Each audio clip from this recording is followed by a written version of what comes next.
Hi, and welcome to another episode of Hot Takes with me, the Silver Fox. And in case you're wondering why I seem uplifted and happy, it's because a bit of breaking news. It's saying 41 minutes ago by the time I'm recording this, but I did see the news flash, but I was in the middle of getting up that big video while I was doing it. I was like, oh god, no, straight away, next video. And so there was an election in East Kilbride. An SNP councillor resigned. It's only a council election, but that doesn't matter. It's the principle, it's the direction of travel. So an SNP councillor resigned. So it's the SNP that won the seat. He's resigned. We'll have a look at all this and why in the article, but he's resigned. And so they have the by-election for this council position. And the SNP didn't win it. It went to Labour. Well, we kind of suspect that that's going to happen a lot at the moment because the momentum seems to be with Labour over the SNP. No. Why this video is being made isn't that Labour won. Well done to the candidate, by the way. I know, I'm gracious in his win. I don't, like I say, I don't care about any political party. But, you know, as long as it isn't. Yeah. Who do I dislike in an election? The SNP. Who do I like? Anyone facing the SNP? Anyone beating the SNP? Don't care. But it wasn't. The news isn't that the SNP didn't win the seat. It's that the SNP didn't even come second. They were knocked back to third place. Now, Humza Yousaf must be thinking, what the hell is going on? We know the polls. He's worried about the polls. We did it yesterday. The worst results in 12 years. But to come third in a seat you previously held is astonishing. Here goes. So SNP fall to third place in East Kilbride by-election as Labour triumph. I mean, yeah, you'd expect Labour winning, not a surprise. Absolutely not a surprise. But the SNP coming third it's unbelievable. I mean, there must be whisperings now. There must be people in the SNP whispering, have we got the wrong man? Have we chosen poorly? Have we made a big mistake? Because I think they have, and I think they're starting to realise it.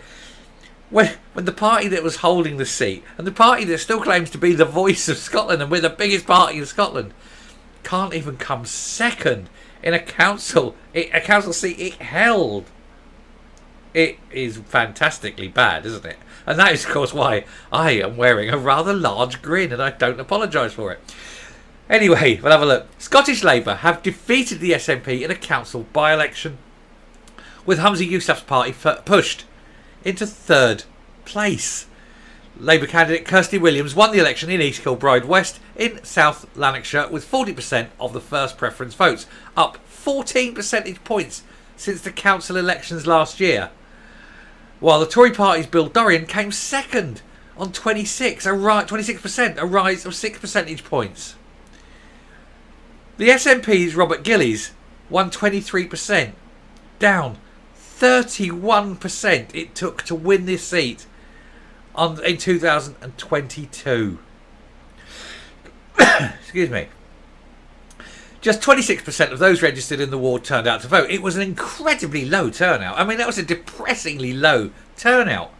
But even so, to be bashed into third, it makes for a poor reading this morning, doesn't it?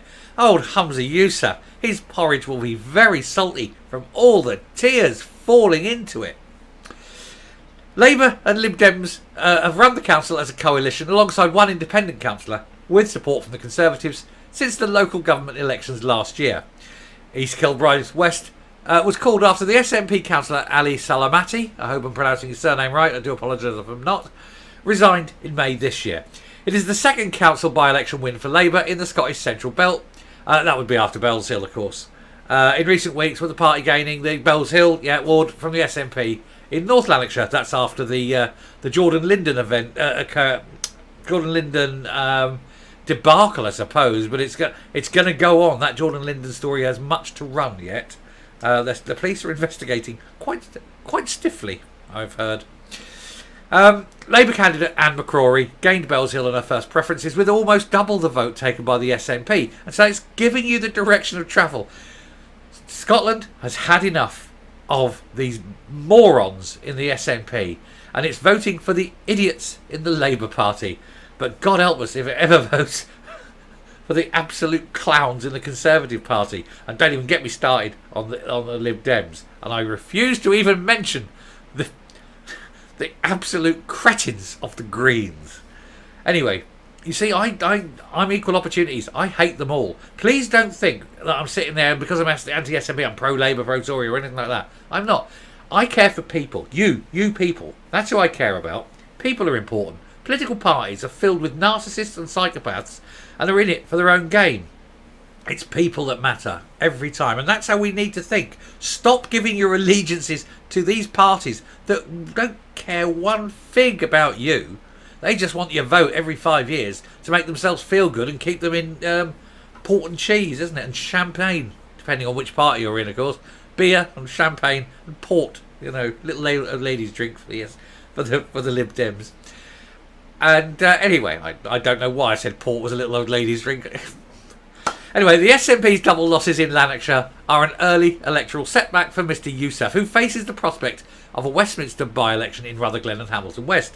More on that soon. A recall petition is currently underway with a constituency to remove former SNP Margaret Ferrier, who broke the lockdown rules at the height of the pandemic. She currently sits as an independent MP. I have heard a rumour, I'll tell you that, I've heard a rumour from one of my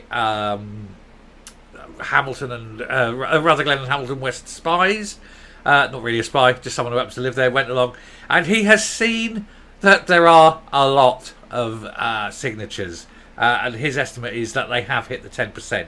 They won't announce the result until the end of July when the thing closes, but I've been reliably informed by someone whose estimate is that they have hit the 10%, and it is very likely that will be the by-election, which will mean she's out and a Labour MP will go in. So that'll be another loss for the SNP, another loss personally for Humza Yousaf.